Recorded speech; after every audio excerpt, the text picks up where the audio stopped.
श्रीमद्भागवत महापुराण स्कंद 5 अध्याय 13 राशि संचार और उनके द्वारा लोक यात्रा निरूपण।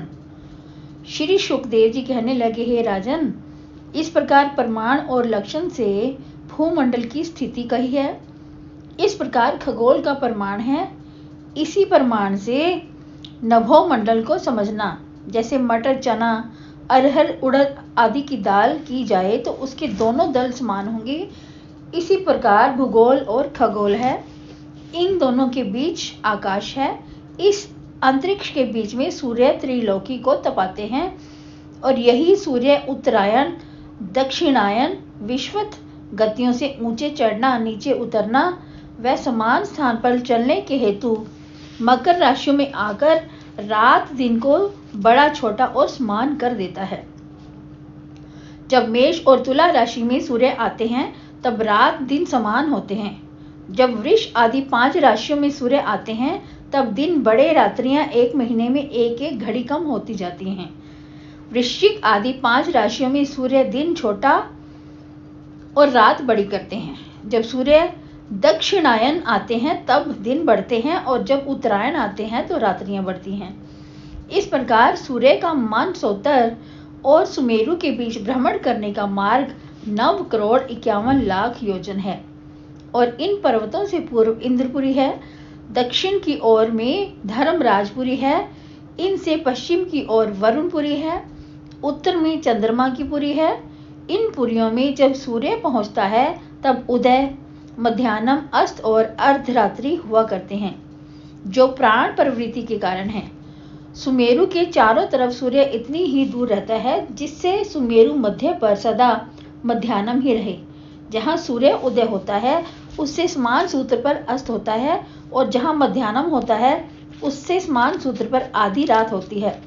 जब सूर्य इंद्रपुरी से चलते हैं तब 15 घड़ी पीछे यमपुरी पहुँचते हैं। यमपुरी से पीछे वरुणपुरी, फिर सोमपुरी, इंद्रपुरी में सूर्य पहुँचते हैं। ठीक 5 घड़ी में 1 पुर्यंतर पर सूर्य भ्रमते हैं। अन्य चंद्र आदि ग्रह ज्योतिष चक्र में नक्षत्रों के साथ उदय होते हैं और नक्षत्रों के साथ ही अस्त होते हैं। सूर्य रथ का संवत्सर रूप 1 पहिया है और उसके 12 मास 12 आरे हैं। 6 ऋतु, 6 पट्टी और सर्दी, गर्मी, बरसात तीनों नाभि हैं। और सुमेरु का मस्तक धुरी एक भाग है, दूसरा मानसोत्तर पर स्थापित है, जिससे पिरोया हुआ पहिया कोल्लू के समान मानसोत्तर पर घूमा करता है। रथ का प्रथम धुरा सुमेरु और मानसोत्तर तक फैला है, 1,57,50,000 योजन का है और दूसरा इससे चौथाई है। इसका उत्तरी भाग ध्रुव लोक में बंधा हुआ है।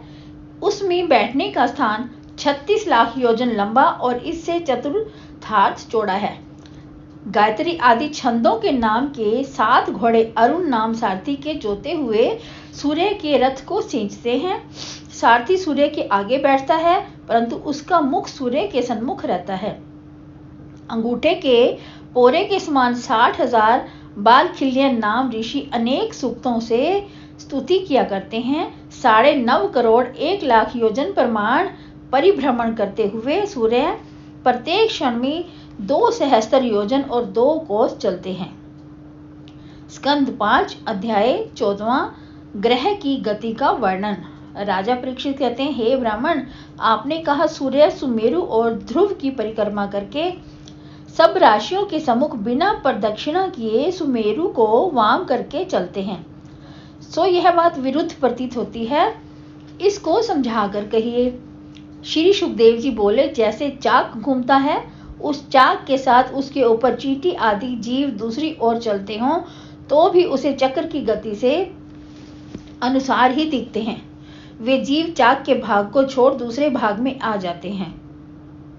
यदि सूर्य भी सीधी गति से चलते हो तो एक राशि पर ही नक्षत्र पर सूर्य का रहना है।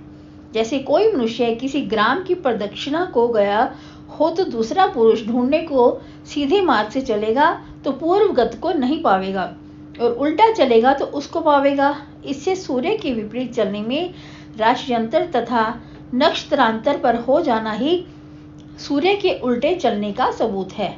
मेष आदि राशियों के नाम ही महीनों के नाम हैं। यह सब मास संवत्सर के अंग हैं। सब महीने पृथक भांति के होते हैं। जैसे चंद्रमा की गति से 2 पक्ष का महीना होता है, सूर्य के 2.25 नक्षत्र भोग करने के समय को एक मास कहते हैं। वह पितरों का एक दिन रात है। सूर्य जितने समय में 2 राशियों का भोग लेवे, वह समय ऋतु नाम से प्रसिद्ध है। सूर्य अपनी गति से आकाश से अर्ध भाग में परिभ्रमण करे, उतने समय को अपय कहते हैं। इसी प्रकार संपूर्ण आकाश में सूर्य परिभ्रमण करे तो उतने समय को संवत्सर कहते हैं, और 1 वर्ष में मंद, शीघ्र व समान गति के भेद से संवत्सर के परिवत्सर, ईडावत्सर, अनुतवत्सर, वत्सर ये भेद होते हैं। सौर मास गणना से 6 दिन बढ़ते हैं और चंद्र मास गणना में 6 दिन घटने से 11 दिन का अंतर पड़ता है। इस प्रकार के अंतर से सौर मास और चंद्र मास आगे पीछे हो जाते हैं, परंतु 5 वर्ष में 2 अधिक मास हो जाने से हिसाब छठे वर्ष बराबर हो जाता है। फिर प्रतिपदा के दिन संक्रांति होने से छठा वर्ष संवत्सर संज्ञक होता है, दूसरा परिवत्सर, तीसरा ईडावत्सर, चौथा अनुवत्सर, 5वां वत्सर। इन्हीं के नाम क्रम से सौर, चांद नक्षत्र, बारहस्ते और सावन है। इनमें सौर वर्ष के 365, चांद्र वर्ष 354, नक्षत्र के 324, बृहस्पति के 390 और सावन वर्ष के पूरे 360 दिन होते हैं। सूर्य की किरणों से लाख योजन ऊपर चंद्रमा है।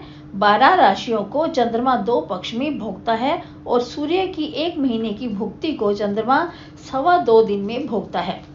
जब चंद्रमा की कला बढ़ती है तब शुक्ल पक्ष और कला क्षीण होने से कृष्ण पक्ष कहा जाता है।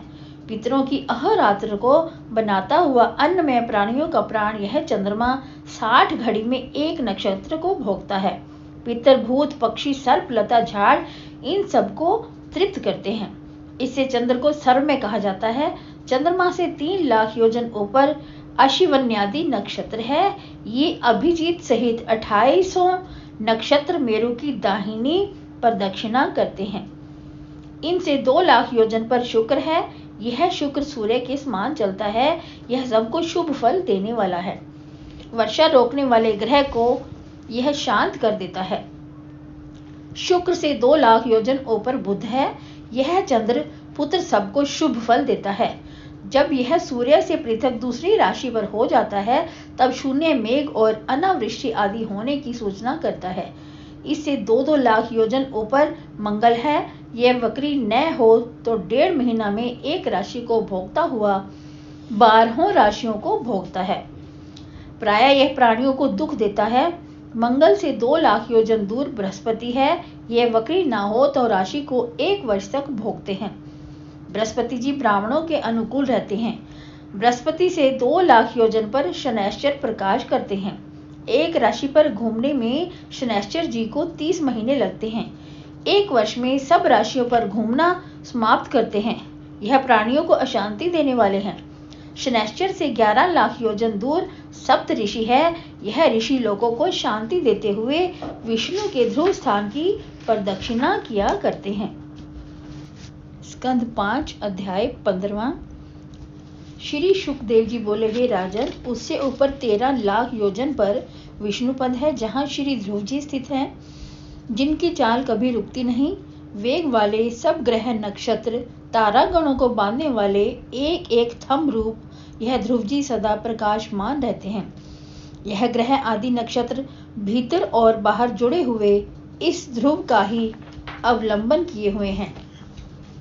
यह ग्रह आदि नक्षत्र भीतर और बाहर जुड़े हुए हैं और कल्प पर्यंत चारों ओर घूमते रहते हैं, परंतु वह उन परम पुरुष के अनुग्रह से आकाश में भ्रमण करते हैं। सिर को नीचे कर कुंडली बनाकर बैठे हुए इस ज्योतिष स्वरूप शिशुमार की पूंछ के अग्रभाग में ध्रुव जी हैं। उनसे निकट लांगूल पर ब्रह्मा, अग्नि, इंद्र धर्म से स्थित हैं और पूंछ की मूल में धाता विधाता स्थित है। इस शिशुमार चक्र की दाहिनी कुक्षी पर अभिजीत आदि पुनर्वसु उत्तरचारी 14 नक्षत्र हैं तथा 14 बाई कुक्षी पर हैं। इस शिशुमार के अवयव दोनों पार्श्वों में समान संख्या वाले हैं। इसकी पीठ पर अजवी है जो आकाश में रात्रि के समय दिखती है तथा उदर में आकाश गंगा है। चक्र के दाहिने नितंब पर पुनर्वसु और बाएं नितंब पर पुष्य स्थित है। आर्द्रा पिछले दाहिने पांव में है और आश्लेषा पिछले बाएं पांव पर है। अभिजीत दाहिनी नासिका पर है। उत्तराषाढ़ा नासिका के वाम है। श्रवण दाहिने नेत्र पर है। पूर्वाषाढ़ा बाएं पर है। धनिष्ठ दाहिने कान पर, मूल बाएं कान पर है। मेधा आदि 8 नक्षत्र उसके वाम पार्श्व की अस्थि में है।